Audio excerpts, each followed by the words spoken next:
So I just finished a campaign on Instagram with just a little over 1,000 followers, and that campaign of a coupon or a sale has yielded me $3,253 in sale with a profit margin of 30%, which is just a little over $1,000. And for my company, it takes about 9 hours to fulfill 164 orders. So if you want to know exactly how I was able to generate that kind of results from such a small amount of following on Instagram, make sure to keep watching this video. I'm going to show you exactly what I did to generate that kind of result.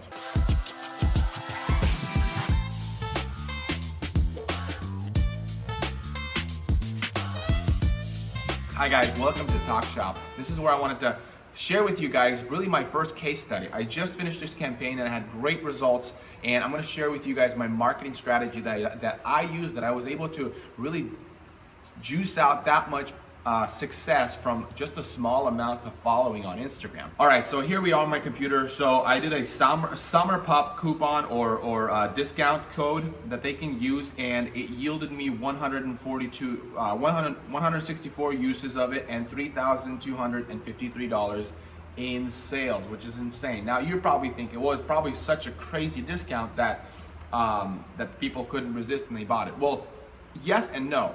So this coupon was about 60% off on selected items in my store. Now the yield here is again 30% profit margins, which is great because here's the thing, I didn't spend any ad money on this number. There's no advertisement money on this number because this has only been used by people that have interacted with my Instagram account, because I only ran this, I only showed this coupon on my Instagram page only, and that's it. Nobody else seen it. It's not, I don't advertise it on the Etsy platform, so nobody's seen it except Instagram. So that way I know that I did not spend any advertisement money for this amount. How did this happen? Well, let's go a month back.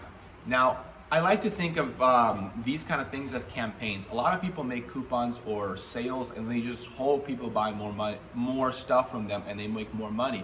But that's not how I approach campaigns. What happened was a month ago, I created what's called a pop-up coupon or pop-up sale on my Instagram stories. So anybody that follows Tag Pop on Instagram would have seen a crazy coupon, and I did a crazy discount. I did a 70% off store-wide coupon, and I titled it pop-up coupon. And so what that did, it was insane. People went bananas.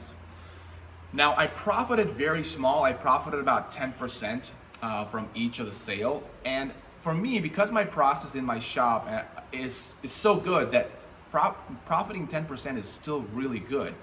And I was able to sell like $300 worth of products from my store for like as low as $50, and people just were adding stuff to cart. They were just buying it because it was store-wide. It was insane. People were just it was crazy, right? But here's the interesting fact. I actually generated less of a less amount of sales than this here, and that's not just because things were cheaper. I was actually getting less uses of that coupon.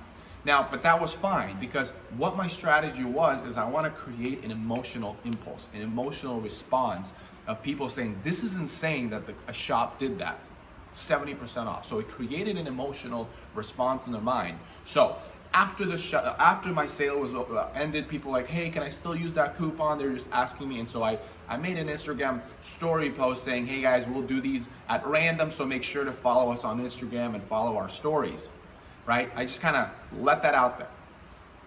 2 weeks go by, I create another post, and I'm just sewing straps for my dog collars, and I take a photo of that and post that on Instagram stories saying, getting ready for pop-up coupon, for my pop-up coupon. So that kind of triggers people saying, oh yeah, he had this crazy sale back then and he's going to do it again.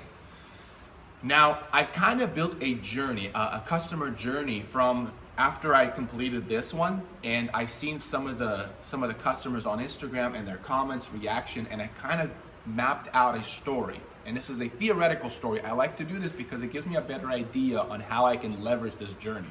So, a mother-in-law has seen her daughter-in-law buy a dog collar that everybody absolutely loves, even including the customer that bought from us, the daughter-in-law. And she asked her, hey, where did you get this collar? She said, oh, Instagram. There's a store called TagPup, right? And that's another reason why it's important to have a short name.